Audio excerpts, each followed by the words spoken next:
കേരളം 10 വർഷമായിട്ട് ഭരിച്ചുകൊണ്ടിരിക്കുന്ന CPM എന്ന party, അതിൻ്റെ പേര് നോക്കിയാൽ കമ്മ്യൂണിസ്റ്റ് പാർട്ടിയാണ്, മാത്രമല്ല മാർക്സിസ്റ്റ് പാർട്ടിയുമാണ്. Communist Party of India Marxist എന്നാണ് അതിൻ്റെ പേര്. സാധാരണ കമ്മ്യൂണിസ്റ്റ് പാർട്ടികൾ മാത്രമായിട്ടാണ് അവകാശവാദം ഉന്നയിക്കാറുള്ളത്. ചിലർ മാർക്സിസ്റ്റ് ലെനിനിസ്റ്റ് പാർട്ടികളുണ്ടായ, വേറെ ചിലർ മാവോ സേത്തുങ് പാർട്ടിയായിട്ട് മാറിയിട്ടുണ്ട്. ചെയർമാൻ മാവോ ഞങ്ങളുടെ മാവോ എന്നൊക്കെ പറഞ്ഞിട്ട് മുദ്രാവാക്യം വിളിച്ച പാർട്ടിക്കാരുണ്ട് കേരളത്തിൽ. അപ്പം മാർക്സിസത്തിനെ, അതായത് കാൾ മാർക്സിനെ ആചാര്യനായിട്ട് അംഗീകരിക്കുന്ന ഒരു പാർട്ടിയാണ് കേരളത്തിലെ CPM എന്ന് പറയുന്ന പാർട്ടി. ദേശീയ തലത്തിൽ ഉള്ള പാർട്ടിയാണ് എന്ന് അവർ അവകാശപ്പെടുന്നുണ്ടെങ്കിലും ആ പാർട്ടിയുടെ ജീവാത്മാവും പരമാത്മാവും ഒക്കെ കിടക്കുന്നത് കേരളത്തിലാണ്. അങ്ങനെ കിടക്കുന്ന വേറൊരു പാർട്ടി മുസ്ലിം ലീഗാണ്. പക്ഷേ മുസ്ലിം ലീഗിനേക്കാൾ വലിയ പാർട്ടിയാണ്, കാരണം കേരളം ഭരിക്കുന്നത് അവരാണ്. അതിൻ്റെ ഇന്നത്തെ ദേശീയ ആചാര്യൻ എന്ന് പറയുന്നത് പല ആചാര്യന്മാരുണ്ടായിരുന്ന പാർട്ടിയാണ്. സുന്ദരയ്യ മുതൽ ഇങ്ങോട്ട് യെച്ചൂരി വരെയുള്ള ഒരുപാട് നേതാക്കളുണ്ടായിരുന്നു. ഇപ്പോൾ അതിൻ്റെ ഏറ്റവും വലിയ തലതൊട്ടപ്പനായിട്ട് നേതാവ്, ജനറൽ സെക്രട്ടറി എന്ന് പറയുന്നത് നമ്മുടെ കുണ്ടറ ആചാര്യൻ, കുണ്ടറയിൽ ജനിച്ചു വളർന്ന നമ്മുടെ MA ബേബി സഖാവാണ്. ബേബി ആണെങ്കിലും വലിയ കരുത്തനായ നേതാവാണ്. ഈ നേതാവിൻ്റെ ഒരു വലിയ ഗുണം, അദ്ദേഹം ഏത് കാര്യവും തിയറി ആയിട്ടേ പറയുള്ളൂ. എന്ത് പറഞ്ഞാലും വളരെ കൃത്യമായിട്ട് ഇങ്ങനെ ചതുര വടിവിൽ പറയുന്ന ഒരു ആചാര്യനെയാണ് MA ബേബി എന്ന് പറയുന്നത്. പക്ഷെ അദ്ദേഹം പറയുന്നത് എന്താണെന്ന് പൊതുവേ നാട്ടുകാർക്കൊന്നും മനസ്സിലാവില്ല. കാരണം അത്രയും കൃത്യമായിട്ട് ശാസ്ത്രീയമായിട്ടാണ് അദ്ദേഹം പറയുക.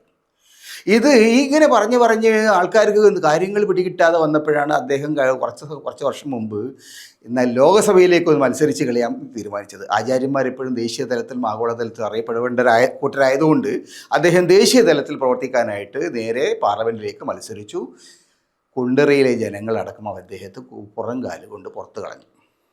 പാർലമെൻറ്റിൽ അത്യാവശ്യം നേരെ ചൊവ്വേ സംസാരിക്കാൻ അറിയുന്ന ഒരാൾ മതി, ഇങ്ങനെ ചതുരവടിവിൽ പ്രസംഗിക്കുന്ന ആളുകൾ വേണ്ട എന്ന് ഒരുപക്ഷെ കുണ്ടറക്കാർ നിശ്ചയിച്ചായിരിക്കും. എന്തായാലും ശരി, ഈ പാർട്ടി ഒരു സൈദ്ധാന്തിക പാർട്ടിയാണെന്ന് കരുതുന്നത്. സിദ്ധാന്തം കടുകട്ടിയാണ്. ഏത് വിഷയത്തിലും ഒരു സിദ്ധാന്തം ഉണ്ടാവും.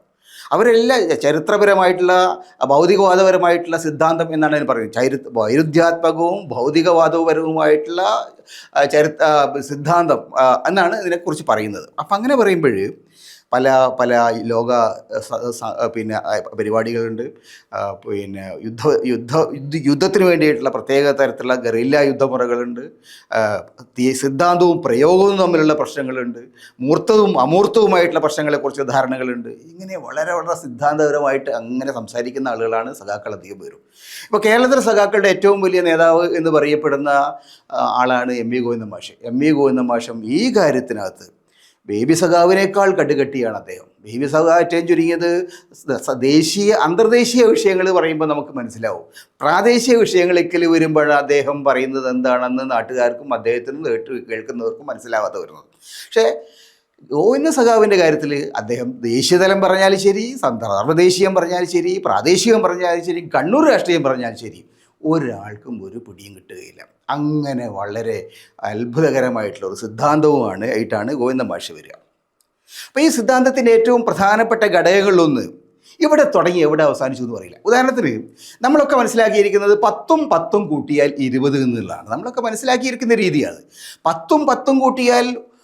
പണ്ട് ആരോ വൈക്കം മുഹമ്മദ് ബഷീറിൻ്റെ ഒരു പുസ്തകത്തിൽ പറയുന്നുണ്ട്, ഒരു സ്കൂളിൽ വെച്ചിട്ട് മജീദിനോട് മാഷ് ചോദിച്ചു, മജീദേ, അതാ സാർ, ഒന്നും കൂട്ടി എത്രയടാ? അപ്പം മജീദ് ആലോചിച്ചിട്ട് പിടികിട്ടത് 1 കൂട്ടിയാൽ പുള്ളിയൊരുമ്മണി വലിയ ഒന്നുമല്ല, അടുത്ത 2 കൂടിയാൽ വലിയ ഉണ്ടാവും. അതേമാതിരി അവിടെ 10 കൂട്ടിയാൽ എത്ര എന്ന് ചോദിച്ചു കഴിഞ്ഞാൽ ഒരു പിടിയും കിട്ടില്ല. അപ്പം സമീപകാലത്ത് ഉണ്ടായിരിക്കുന്ന ഏറ്റവും പ്രധാനപ്പെട്ട സാംസ്കാരികവും നൈതികവുമായിട്ടുള്ള ചർച്ചകളിലൊന്ന് പയ്യന്നൂരിൽ കിട്ടിയ ഉറുപ്പിക എത്ര എന്നുള്ളതാണ്. സാധാരണ നമുക്കൊക്കെ നോക്കിക്കഴിഞ്ഞാൽ പയ്യന്നൂരിൽ ആളുകൾ സംഭാവന കൊടുത്തു. എന്തിനാണ് കൊടുത്തത്? സംഭാവന കൊടുത്തിരിക്കുന്നത് ഒരു പാർട്ടി സഖാവ് കൊല്ലപ്പെട്ടു, പാർട്ടി സഖാവിന് കുടുംബത്തെ സഹായിക്കണം, കുടുംബത്തെ സഹായിക്കാൻ പിരിവ് നടത്തിയാൽ ഒരുപാട് പണം കിട്ടി. ആ പണമെല്ലാം ബക്കറ്റായിട്ടും അല്ലാതെയും കിട്ടിയ പണങ്ങളെല്ലാം കൂടി എണ്ണി നോക്കിയാൽ കൃത്യമായിട്ട് നമുക്ക് തുക കിട്ടും. അങ്ങനെ തുക കിട്ടി, ഏതാണ്ട് 1 കോടി രൂപയോളം കിട്ടി എന്നാണ് കണക്ക് പ്രകാരം, രേഖകൾ പ്രകാരം നോക്കിയപ്പോൾ പലരും കണ്ടെത്തിയത്. ഓഡിറ്റ് ചെയ്തത് ഒരു പഴഞ്ഞനായിട്ടുള്ളൊരു മനുഷ്യനായിരുന്നു. കുഞ്ഞികൃഷ്ണൻ എന്നാണ് സഖാവിൻ്റെ പേര്. 19 കൊല്ലമായിട്ട് പാർട്ടി പ്രവർത്തനത്തിൻ്റെ രംഗത്തിലാണ്. അദ്ദേഹം കണക്ക് പഠിച്ച ആളാണ്, ഓഡിറ്റിംഗ് പഠിച്ച ആളാണ്, കോപ്പറേറ്റീവ് സൊസൈറ്റിയിൽ എങ്ങാണ്ട് ഓഡിറ്ററുടെ ജോലിയും ചെയ്തിട്ടുള്ള ആളാണ്.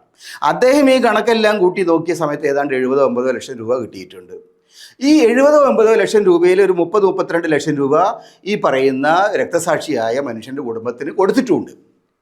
ബാക്കി പൈസ എവിടെ പോയി? ബാക്കി പൈസ കാണാനില്ലെന്ന് മാത്രമല്ല, ബാക്കി പൈസ കിട്ടിയതായിട്ടോ രേഖപ്പെട്ടതായിട്ടോ ഇല്ല. അത് ആവിയിൽ ലയിച്ചു പോയി, ശൂന്യാകാശത്തിൽ ലയിച്ചു പോയി.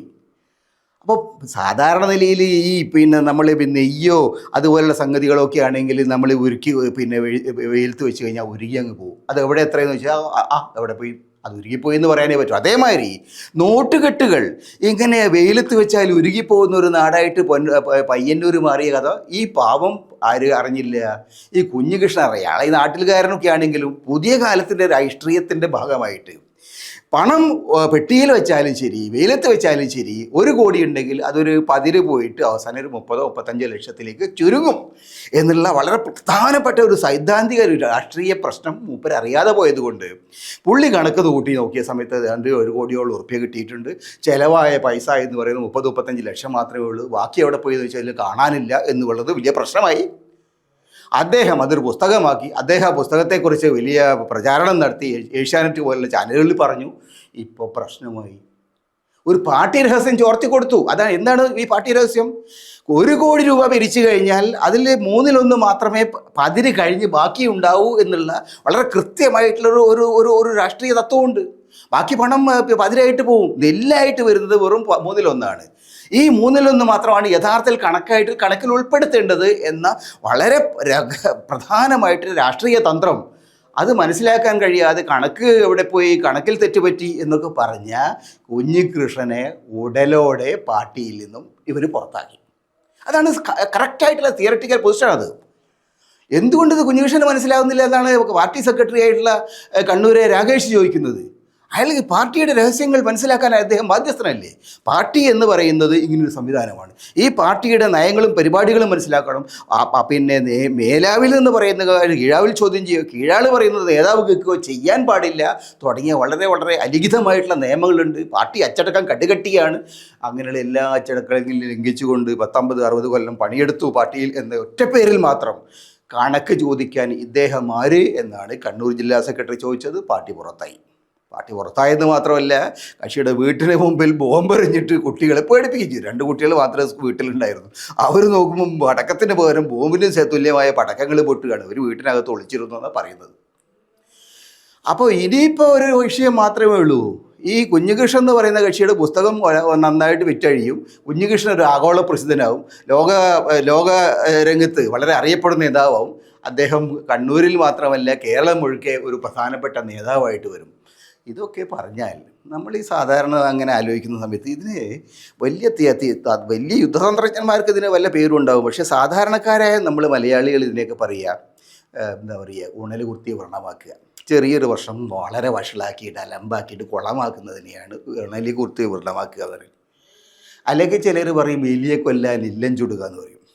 ഒരു ഒരു അതിലുണ്ട്, അതിനെ കണി വെച്ച് പിടിച്ചിട്ട് അതിന് പകരം ഇല്ലം മൊത്തം അങ്ങോട്ട് കത്തിച്ച് കളയുന്നൊരു പരിപാടിയുണ്ട്.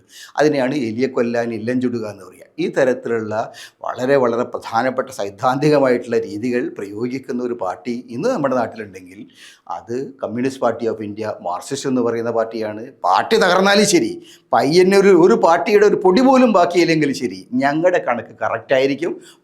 100 രൂപ പിരിച്ചു കഴിഞ്ഞാൽ 33 രൂപയാണ് കൃത്യമായിട്ട് പാർട്ടി കണക്കിൽ വരയിൽ വരേണ്ടത്.